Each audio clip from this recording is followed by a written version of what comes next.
Hi friends, welcome to serials கொண்டாட்டம். நம்ம சிங்கப்பெண்ணை சீரியலில் இன்றைக்கி என்ன இன்ட்ரெஸ்டிங்காக போயிட்டுருக்கு, இன்றைக்கான எபிசோட் என்ன அப்படிங்கிறதான் பார்க்க போகிறோம். ஸோ நம்ம சிங்கப்பெண்ணை சீரியலில் ரொம்ப விறுவிறுப்பாக போயிட்டுருக்கு. என்ன அப்படின்னு பார்த்தீங்கன்னா, அதுக்கு முன்னாடி நம்மளோட சேனலை நீங்கள் சப்ஸ்கிரைப் பண்ண வந்தீங்கன்னா சப்ஸ்கிரைப் பண்ணிக்கோங்க. இந்த வீடியோ பிடிச்சிச்சின்னா கண்டிப்பாக வந்து லைக் பண்ணுங்கள். ஸோ என்ன ஆச்சு அப்படின்னு வாங்க நம்ம பார்க்கலாம். என்னாச்சு அப்படின்னு பார்த்தீங்கன்னா, நம்ம அன்புக்கிட்ட வந்து டாக்டர் கௌசல்யா வந்து பேசிகிட்டு இருந்தாங்கல்ல, அதை தானே போன எபிசோடில் வந்து நம்ம பார்த்துருப்போம். அதே தான் வந்து இங்கேயும் நடக்கு. அன்புக்கிட்ட கௌசல்யா வந்து பேசுகிறாங்க. என்ன சொல்கிறாங்கன்னா, இந்த மாதிரி தான் அன்பு நடந்துச்சு. லலிதா, அதுக்கப்புறம் துளசி, இவங்க தான் வந்து ஆனந்தியோட மனசை வந்து இது பண்ணது, மாற்றினது. மித்தபடி வந்து ஆனந்திக்கு வந்து இதில் எந்த ஒரு இஷ்டமுமே கிடையாது, எல்லாமே வந்து இவங்களோட வேலை தான் அப்படின்னு சொல்லிட்டு நம்ம கௌசல்யா டாக்டர் வந்து அன்புக்கு வந்து புரிய வைக்காங்க. அன்பு உடனே வந்து ரொம்ப ரொம்ப பயந்துட்டாங்க. எப்படின்னா, என்ன மேடம், ஆனந்தி வந்து இப்படி ஒரு முடிவு எடுப்பான்னு நான் நினச்சி கூட பார்க்கல. ஆனந்தி வந்து இப்படி என்னை விட்டு என்னோட பேர் எடுக்கணும்னு அவளும் தான் கண்டிப்பாக முடிவு எடுத்திருப்பா மேடம். எங்கள் அம்மாவும் துளசி சொன்னால் அவளுக்கு எங்கே போச்சு மேடம் அறிவு அப்படின்னு சொல்ல உடனே டாக்டர், உங்கள் குடும்பத்தில் யாரும் கஷ்டப்படக்கூடாது அப்படின்னு ஆனந்தி நினைக்கிறா அப்படின்னு சொன்னோடனே, இப்படி தான் மேடம் ஆனந்தி எப்பயுமே முடிவு பண்ணுறா. என் குடும்பத்தை பற்றி யோசிக்கிறா, ஆனால் என்னை பற்றி யோசிக்கவே மாட்டேங்கிறா. நான் தான், எனக்கு ஆனந்தினா எவ்வளோ பிடிக்கும், ஆனந்திக்காக நான் எவ்வளோ பண்ணுறேன். ஆனால் ஆனந்திக்கு இது கொஞ்சம் கூட புரியவே மாட்டேங்குது மேடம்.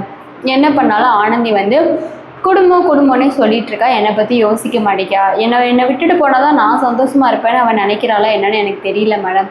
ஆனால் உண்மையிலேயே அவள் வந்து என்னை விட்டு போனால் நான் உண்மையிலேயே சந்தோஷமாகவே இருக்க மாட்டேன் மேடம். ஆனால் ஆனந்திக்கு இது எப்பயுமே புரியவே மாட்டேங்குது மேடம். நான் என்ன தான் பண்ணுறதுன்னு எனக்கு தெரியல மேடம். எனக்காக நீங்கள் ஒரு சின்னதாக மட்டும் ஒரு ஹெல்ப் பண்ணுங்கள். நான் ஆனந்திக்கிட்ட இதை பற்றி கேட்க மாட்டேன் கண்டிப்பாக. நீங்களும் ஆனந்திக்கிட்ட சொல்லிடாதீங்க அப்படின்னு சொல்லிட்டு அன்பு வந்து கௌசல்யா மேடம் கிட்ட சொல்கிறாங்க. உடனே வந்து டாக்டர் வந்து அன்புகிட்ட என்ன சொல்கிறாங்கன்னா, சரிப்பா, அதுவும் இல்லாமல் ஆனந்தி வந்து உங்கள் அம்மா ரொம்ப மிரட்டுறாங்க. யாரோ சரவணன் அப்பாவுக்கு கால் பண்ண போகிறேன்னு உங்கள் அம்மா சொன்னாங்க. ஆனால் அப்படி இருந்தும் ஆனந்தி வந்து பேரை எடுக்க வேண்டாம்னு சொல்லிட்டேன். அதனால் ஆனந்தி வந்து சில விஷயங்களை மறைக்கிறேன்னா அது ஏதோ ஒரு காரணம் இருக்குமோ தவிர அவளுக்குள்ளே இருக்கிற அந்த பயம் தான். மித்தபடி நிஜமாகவே வந்து உங்களை விட்டு போகணுன்னு ஆனந்தி வந்து ஆசைப்படலை அப்படின்னு சொல்லிட்டு நம்ம கௌசல்யா டாக்டர் வந்து அன்புக்கு வந்து புரிய வைக்கிறாங்க. அன்பும் சரி மேடம், நான் புரிஞ்சுக்கிறேன், ஆனந்தியை பற்றி எனக்கு தெரியும், நீங்கள் சொல்கிறது தான் கரெக்டு, நான் ஆனந்தியை வந்து புரிஞ்சுக்கிட்டேன் மேடம். இனிமேல் வந்து என் ஆனந்தியை நான் தான் மேடம் இன்னும் கொஞ்சம் கொஞ்சமாக புரிஞ்சுக்கணும் அப்படின்னு சொல்லிட்டு அங்கேருந்து இந்த உதவியை மட்டும் கௌசல்யா மேடம்கிட்ட இந்த உதவியை மட்டும் கேட்டுட்டு அன்பு வந்து அங்கேருந்து போயிடறாங்க. போனதுக்கப்புறமா அன்பு வந்து வீட்டுக்கு போகிறாங்க இல்லையா. இந்த பக்கம் பார்த்தா கருணாகரனோட பையன், அந்த பையனை கூப்பிட்டு கருணாகரன் கூட அந்த கம்பெனியில் துணையாக இருப்பாங்கள்ல ஒருத்தவங்க, ஹெட்டுன்னு கூட சொல்லிக்கிட்டு அலைவாங்களே ஒருத்தவங்க, அவங்களோட நேம் என்னங்கிறது எனக்கு சரியாக தெரியல. அவங்களுக்கு தெரிஞ்சிச்சுன்னா கமெண்ட்ஸ் மூலமாக ஷேர் பண்ணுங்கள். அவங்க யாரோ ரகுவை வந்து கருணாகரன் தான் கடத்தி வச்சுருக்காங்க அப்படின்னு சொல்லிட்டு அந்த நபருக்கு வந்து டவுட் வந்துச்சு. கருணாகரன் கூட இருக்கிற ஒருத்தவங்களுக்கு டவுட் வந்து கருணாகரோட பையனுக்கு நிறைய ஸ்நாக்ஸ் எல்லாம் வாங்கி கொடுத்து அவங்கிட்ட வந்து விஷயத்தை வந்து கறக்குறாங்க. ரகுங்கிறவன் வந்து உங்கள் வீட்டுக்கு வந்தானா அப்படின்னு எல்லா விஷயத்தையும் கறக்க அந்த பையனும் வந்து ஸ்நாக்ஸ் எல்லாம் தின்னுட்டு ஆமாம் வந்தாங்க, வெளிநாட்டுக்கு வந்து அவங்க போயிட்டாங்க, அதுக்கப்புறம் வந்து அப்பா வந்து அந்த ரகுவை பற்றி எதுவுமே பேசலை அப்படிங்கிற மாதிரிலாம் அந்த பையன் வந்து சொல்லிடுறான் தன் அப்பாவை பற்றி. யூதாஸ் காரியத்தை காசை வாங்கிட்டு ஏசப்பாவை காட்டி கொடுத்த மாதிரி அந்த பையன் வந்து இனிப்பு பொருளுக்காக அவங்க அப்பாவை அந்த வில்லன்கிட்ட காட்டி கொடுத்துட்டான். இப்போ தான் அந்த வில்லனுக்கு புரிய வருது, ஓ கருணாகரன் நீ இப்படியெல்லாம் வேலை செய்கிறியா, ரகுவை நீயே கடத்தி வச்சுட்டு இப்படி எங்ககிட்ட நீ பொய் சொல்லியிருக்க அப்படிங்கிற உண்மையே வந்து தெரிய வருது. சரி தெரிய வருது, இதெல்லாம் போயிடுச்சு அப்படின்னு சொல்லிட்டு பார்த்தா இதுக்கப்புறம் அடுத்து என்ன காட்டுறாங்க அப்படின்னா, சீரியலில் நம்ம அன்பு இருக்காங்கல்ல. இப்போ அன்பு வந்து மொட்டை மாடிக்கு போயிட்டு யோசிக்கிறாங்க. ஃபஸ்ட் உடனே அன்பு ஆனந்தி பெட்டில் படுத்து கிடக்காங்க, தூங்கிட்டு இருக்காங்க. உடனே அன்புக்கு முழிப்பு தட்டுது. முழிப்பு தட்டுனே ஆனந்தியை பார்க்குறாங்க. ஆனந்தி நல்லா தூங்குறாங்க.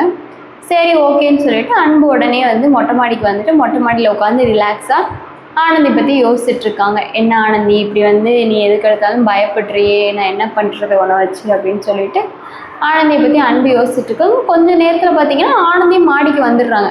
உடனே அன்புக்கு ஷாக் ஆயிடுச்சு.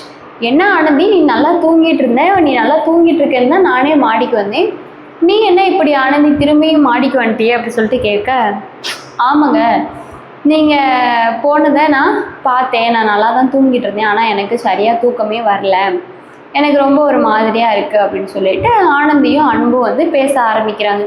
அவங்க பேச ஆரம்பித்தாதான் எப்படி பேசுவாங்கன்னு உங்களுக்கே தெரியும்ல. ஆனந்தி ஒரே அழுகையும் கண்ணீருமா பேசுவாங்க. அன்பு வந்து அதுக்கு ஆறுதல் சொல்லியே பாவம், நமக்கே அன்போட நிலைமையை பார்த்தா ரொம்ப பாவமாக இருக்கும். நான் யோசித்த மாதிரி நீங்களும் யோசிங்கன்னா கமெண்ட்ஸில் ஷேர் பண்ணுங்கள். ஆனந்தியை பிடிக்குமா இல்லை அன்பு பிடிக்குமான்னு சொல்லிட்டு உங்களோட ஓட்ஸை தட்டி விடுங்க. எத்தனை மார்க் கொடுப்பீங்க அன்புக்கும் ஆனந்திக்குன்னு சொல்லிட்டு கமெண்ட் பண்ணுங்கள். ஸோ என்னாச்சு அப்படின்னு பார்த்தீங்கன்னா, நம்ம அன்புக்கிட்ட வந்து ஆனந்தி சொல்கிறாங்க, நான் வந்து உங்களுக்கு எவ்வளோவுக்கு நன்றி சொன்னால் பத்தாதோ அதே அளவுக்கு நான் உங்ககிட்ட மன்னிப்பு கேட்டாலும் பத்தாது. ஏன்னா நீங்கள் அம்பட்டு ஒரு பெரிய காரியம் செஞ்சுருக்கீங்க. என்னை வந்து எந்த சூழ்நிலையுமே நீங்கள் விட்டு கொடுக்கல. இந்த குழந்தைய நானும் விதிப்படி நடுத்தருவில் நின்றப்போ நீங்கள் தான் வந்து எங்கள் 2 பேருக்கும் வாழ்க்கை கொடுத்தீங்க. என்னை உங்கள் பொண்டாட்டியை ஏற்றுக்கிட்டதும் இல்லாமல் இந்த குழந்தைக்கு அப்பாவாகவும் நீங்கள் சைன் பண்ணீங்க அப்படின்னு சொல்லிட்டு ஆனந்தி வந்து அன்புட்டு அப்படியே மழையாக பொழின்னு பொழிகிறாங்க. அந்த சீன் நடக்கும்போது கொஞ்சம் எனக்கு அப்படியே தூக்கம் வந்துச்சு, சாப்பிட்டதுக்கும் அதுக்கும்.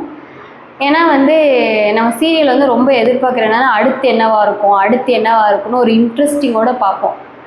ஆனால் வந்து இப்போது இந்த மாதிரி பேசுகிற சீன்லாம் வந்துச்சுன்னா அப்படியே உருகி பேசுவாங்களா, நமக்கு அப்படியே கண்ணை கட்டிக்கிட்டு கொஞ்சம் தூக்கம் வந்துடும். ஆனால் நம்ம என்ன அதெல்லாம் கண்டுக்கக்கூடாது. சீரியல் என்ன நடக்குதோ என்ன ட்விஸ்ட்டோ அதை தானே நம்ம ஆர்வமாக தெரிஞ்சுக்கணும்னு எதிர்பார்ப்போம். அதனால நானும் ஆனந்தி அன்பும் பேசுனது எனக்கே தூக்கம் வந்தனால உங்ககிட்ட என்ன அப்படி ஃபுல்லாக பேசினாங்கன்னு நான் சொல்ல விரும்பலை. என்ன பேசியிருப்பாங்கன்னு உங்களுக்கே தெரியும். ஆனந்தி எப்பயும் போல் புராணத்தை பாட போகிறாங்க, இந்த குழந்தைய நீங்கள் தான் ஏற்றுக்கிட்டீங்க, நீங்கள் தான் அன்பு எங்களுக்கு வாழ்க்கை கொடுத்தீங்க அப்படின்னு சொல்லுவாங்க. ஆனால் வந்து அன்பை பற்றி யோசிக்க மாட்டாங்க. அதான் நம்மளுக்கு கொஞ்சம் கடுப்பாகும். எனக்கு கடுப்பாச்சு, உங்களுக்கு கடுப்பாச்சா என்னன்னு தெரில, அப்படி சொல்லுவாங்க. அப்போ வந்து அன்பு என்ன சொல்லுவாங்க, ஆனந்தி நீ எது பண்ணாலும் சரியாக தான் இருக்கும் ஆனந்தி, நீ எதுக்காக ஆனந்தி கவலைப்படுற, நீ எதையும் நினச்சி கவலைப்படாத ஆனந்தி, நான் இருக்கேன் உனக்கு துணையா, நீ எந்த ஒரு காரியம் பண்ணாலும் எனக்காக தான் நீ பண்ணுவ, அதில் ஒரு விஷயம் இருக்கும், அர்த்தம் இருக்கும், அது ஒரு பயத்தினால தான் பண்ணுவேன், நான் உன்னை கொஞ்சம் கொஞ்சமாக புரிஞ்சுக்கிட்டே ஆனந்தி அப்படின்னு சொல்லிட்டு ஆனந்திக்கிட்ட அன்பு எப்பயும் போல் ஆறுதல் சொல்கிறாங்க. இந்த வீடியோ பிடிச்சிருந்துச்சுன்னா கண்டிப்பாக லைக் பண்ணுங்கள். கிளைமேட்டுக்கு அதுக்கும் நல்லா தூக்கம் வருது. நெக்ஸ்ட்டு ஒரு வீடியோவில் பார்க்கலாம். ஆனந்தி சூப்பர்னு சொல்லிவிட்டு கண்டிப்பாக கமெண்டை தட்டி விடுங்க. அடுத்த ஒரு வீடியோவில் இந்த சீரியலில் 2 பார்ட் நடந்துச்சு. ஒரு பார்ட்டை தான் நான் சொல்லியிருக்கேன், இன்னொரு பார்ட்டு மகேஷ் தான் வந்து ஒரு மெயினான பார்ட்டு. இப்போ மகேஷோட கதையை வச்சு தான் இப்போ விறுவிறுப்பாக சீரியல் வந்து போக போகுது. அதனால நெக்ஸ்ட்டு வீடியோவை கண்டிப்பாக பார்ட் 2 நெக்ஸ்ட் வீடியோவை கண்டிப்பாக சிங்கப்பெண்ணை சீரியலை கிளிக் பண்ணி பாருங்கள். இப்போ எனக்கு தூக்கம் வந்தால் கூட நான் ஸ்ட்ராங்காக நெக்ஸ்ட் வீடியோ சொல்ல போகிறேன். டாடா.